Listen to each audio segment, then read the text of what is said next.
this is Beru, and I'm going to walk you through healing the Heroic Ultraxion encounter from a Resto Druid perspective. At the very start of the fight here, I'm going to make sure I've got my life bloom going and my harmony queued up.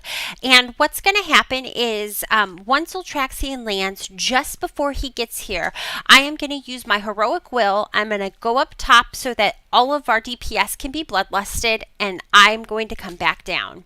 Once I get back down, I am going to refresh my life bloom by using regrowth so that I trigger Nature's Grace, and then I'm just going to go through and I'm going to blanket as many people in my raid as I can with a rejuve. I'm going to swift mend underneath either my tank or my feral druid so I get a little bit of boosted healing from that swift mend, and I'm going to use my Omen of Clarity procs to regrowth on my tank to refresh my life bloom or manually refresh my life bloom. One of the things I want to talk about in this fight is actually managing your life bloom, and this was our first kill on the video, and I actually didn't like how I managed it well here. So listen to what I say, don't watch what I do, I guess is what I'm trying to say.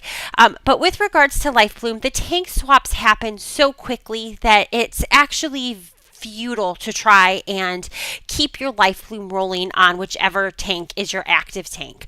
So I would recommend that you keep life bloom running on the tank that tanks first, or if you have two druids in your raid, split it, but choose one tank and keep your life bloom active on that tank.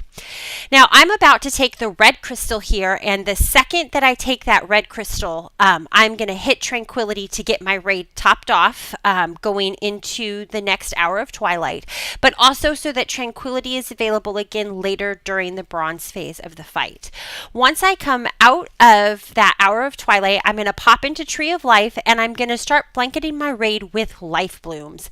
The reason that I prefer to use life bloom over a boosted rejuve is because mana in this fight can be very tight, and so it's important for me to try to conserve as much mana as I can so that I can go into the last stage of the fight with enough of my mana pool left to make sure that I can help keep the raid alive.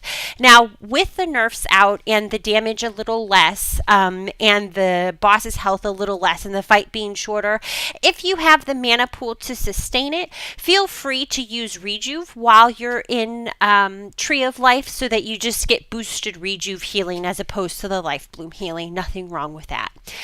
Let me go ahead and take a minute to talk about what crystal you should take as a druid. You saw earlier that I took the red crystal. There's a number of reasons for that, and I'm just going to go ahead and flat out say the red crystal is the best, most optimized crystal for a druid to take. The reasoning behind it is twofold, really. The biggest one is that everyone else will get more benefit from the other two crystals than a druid would. But then the other big reason is that a number of our spells don't interact with some of the other crystal colors. So, for example, with the green crystal, you're not going to get Essence of Dreams from using Swift Mend and having Efflorescence down. You're not going to get Essence of Dream Ticks from Wild Growth.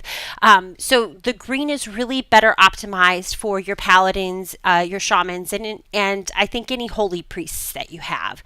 With regards to the red, it's just an overall healing benefit, and since we are just healing, and that's kind of our forte, it really gives us a huge benefit, but also your efflorescence is going to double dip into that red, so it's going to get twice as much boosted healing from that. So I definitely recommend trying to work it out with your raid team so that you can obtain one of the red crystals as you go into that for those reasons. Additionally, and just sort of a last mention on it, is you get nothing from the blue crystal. You don't really get any benefit from it. There's really nothing that's going to be helpful for you from that crystal. So if you can't get a red, go ahead and get a green one, but really see if you can't get the red crystal for the reasons mentioned above. Now, going through healing on this encounter, you're going to see that I'm sort of just cycling through that same routine that I did earlier in the fight when I started. I'm going to just rejuve throughout my raid. I'm going to keep Life Bloom on that tank. I'm going to Swift Mend either under my tank or under that Feral Druid. I'm going to use my Jaws of Defeat on cooldown. I'm going to use my Innervate on cooldown. And I'm really just going to make sure that I keep my mana stable and that I use just enough rejuve that I will be out of mana at the end of the fight, but not so out of mana that I can't heal through the bronze phase that has just happened. Now, when the bronze comes out, I go ahead and use my second Tree of Life and work on just trying to keep the raid stabilized as we go through that. We start that bronze phase with a warrior using a 4-piece shield wall to help the raid, followed by a Spirit Link totem. I'm going to Trink right before we go into the 7th hour of Twilight to try and keep people stabilized. Coming out of this 7th hour of Twilight, we're going to go ahead and utilize a Power Word Barrier. There it is. We're going to utilize a Power Word Barrier. And for me, I am just really trying to push out as much healing as I can on everybody in the raid to try to keep the raid alive and sustain the damage through the bronze phase. Like I said earlier, this is going to be a slightly different fight now because there's been 2 rounds of nerfs to the fight, so there's overall less damage and the boss has overall less health. And coming up this coming week, it's going to be another 5%. So make adjustments as you need to through the fight to help you with it. And I hope you enjoyed watching this video. Please don't hesitate to let me know if you have questions.